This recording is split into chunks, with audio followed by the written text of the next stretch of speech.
أعوذ بالله من الشيطان الرجيم بسم الله الرحمن الرحيم وعلى الذين يطيقونه فدية طعام مسكين.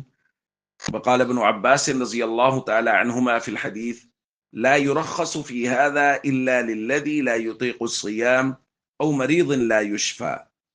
رواہ النسائی۔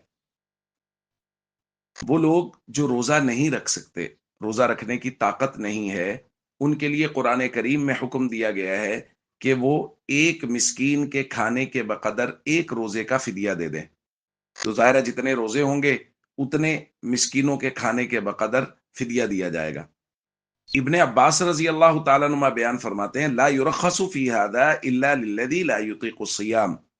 اس آیت میں رخصت صرف ان لوگوں کے لیے ہے جو روزہ رکھنے کی بالکل طاقت نہیں رہتے، اتنے بوڑھے ہو گئے کہ اب روزہ نہیں رکھا جا سکتا، او مریض لا یشفا، یا ایسے مریض کے لیے اجازت ہے کہ جس کے شفا یاب ہونے کی امید ہی ختم ہو گئی۔ اس کے علاوہ کوئی آدمی فدیہ نہیں دے سکتا۔ ہمارے معاشرے میں فدیہ کے معاملے میں بہت ساری غلط فہمیاں پائی جاتی ہیں۔ کوئی آدمی اچانک رمضان میں بیمار ہو گیا اور وقتی طور پہ وہ روزہ نہیں رکھ سکتا، تو وہ کہتے ہیں کسی مسکین کو کھانا کھلا دو، کسی غریب کو روزہ رکھوا دو، تو بس فدیہ ادا کر دو، کافی ہے۔ یاد رکھیے یہ فدیہ کافی نہیں ہے۔ جو آدمی بیمار ہوا ہے اور وہ اس کے صحت یاب ہونے کی امید باقی ہے، وہ فدیہ نہیں دے سکتا، اس کے لیے صحت کے دنوں میں قضا کرنا ہی لازم ہے۔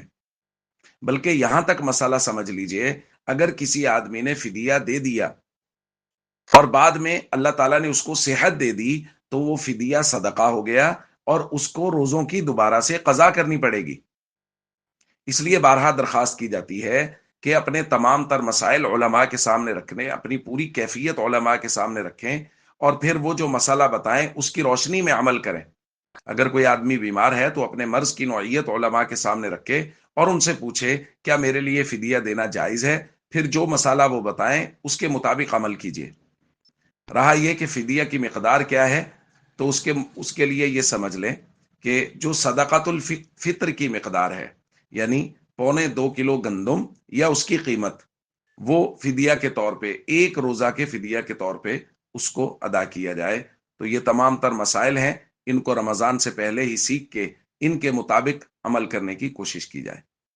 السلام علیکم ورحمۃ اللہ وبرکاتہ۔